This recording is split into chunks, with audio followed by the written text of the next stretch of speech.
And sometimes, you have to ask, how in the world did I ever get attracted to this person? Well, if this is a borderline personality disorder, which makes everybody walk on eggshells, you ought to ask yourself, what was the narcissistic wound within me that caused me to want to move forward with this person? From New Life Ministries, this is Going Deeper with Stephen Arterburn. I'm Stephen Arterburn. And Going Deeper is all about taking the tough issues, the hard issues of life, looking a little bit deeper inside so that we can gain some insight into our lives. Hi, Steve Arterburn here. Thanks for joining me for Going Deeper. We're going to go a little bit deeper into these toxic people in our lives and their desire to manipulate and control us, and it's always just painful when we wake up and go, wow, how did I fall into that? Now, let me give you a really simple manipulation technique that some people use. And I know this actually happened. So you're going to get married. The person doesn't want to marry you. And so you feel like it's hopeless. And then they come back and they say, well, maybe I'll reconsider. Maybe a new Mercedes would help me feel better about us getting together.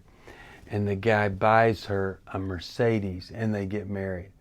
Whoa, do you think that's destined to fail? Well, of course, it was a manipulation. When really, maybe it would have worked out the same by a mature request that I need a better car. Once we're married, you think I could get one. People that are problems are often judgmental. They're very needy.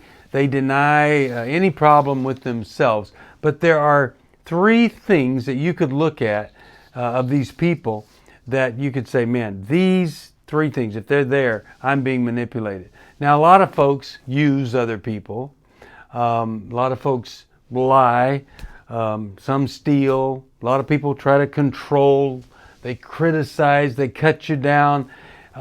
They create drama.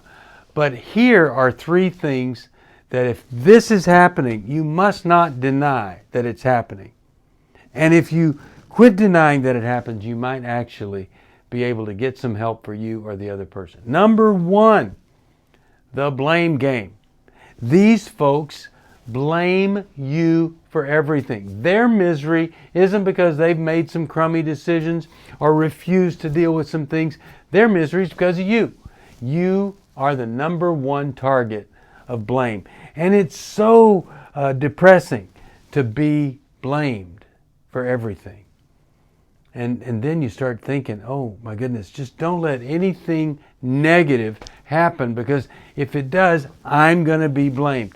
You lose yourself in this, trying to avoid negative things or trying to overcome negative things that get put on you as the source when you really weren't. Well, if you know that the person is just manipulating you, and that's the way they do it, by blaming you. And there's a little other word that rhymes with blame, and that's shame. They blame and shame at the same time.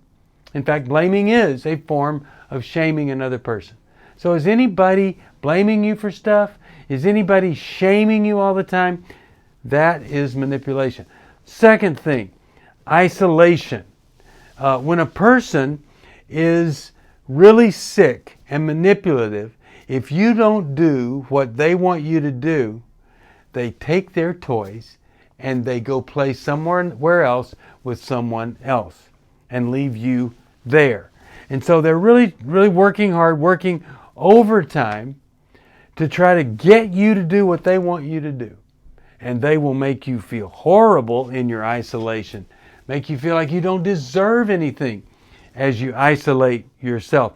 And then they will isolate. They'll withdraw from you and make you feel horrible that they're not around anymore, so that you'll come looking for them. Then they win and all is right with the world in their mind.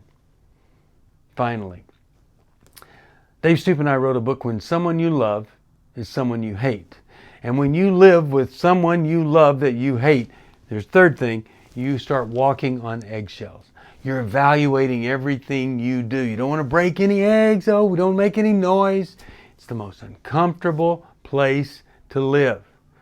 And sometimes, you have to ask, how in the world did I ever get attracted to this person? Well, if this is a borderline personality disorder, which makes everybody walk on eggshells, you ought to ask yourself, what was the narcissistic wound within me that caused me to want to move forward with this person? Because most people like this, for instance, like a borderline personality disorder, they know the things that they can grab onto that'll lock you into the relationship with them. And they also know the things that'll make you feel the saddest or the most angry with yourself, thus eliminating any emotion for themselves. So if you're walking around, somebody's blaming you, or they're isolating from you or isolating you, or walking on eggshells, that is a sign you are in a very sick relationship where it's not just sick, but you're being invited to be manipulated and controlled at every turn, and you don't deserve that at all. If you want some more information about all this, you could get the book Toxic Faith, because it really does help you identify some of the worst toxic behavior ever. And you could get the copy of the book that's the positive, More Jesus, Less Religion. You can call us at 1-800-NEW-LIFE to find those. Thanks for joining me. See you next time right here on Going Deeper. And I hope nobody blames you for something that they ought to be responsible for. Thank you for joining me for Going Deeper. I hope something I've said may have helped just a little bit. If you have a question you'd like me to answer or comment, just email me at stevesocial@newlife.com. I'll see you next time. If you want to support Going Deeper with Stephen Arterburn, be sure to subscribe so you never miss another episode. And if you know someone who would benefit from this episode, be sure to share it with them. See you on the next Going Deeper with Stephen Arterburn from New Life Ministries.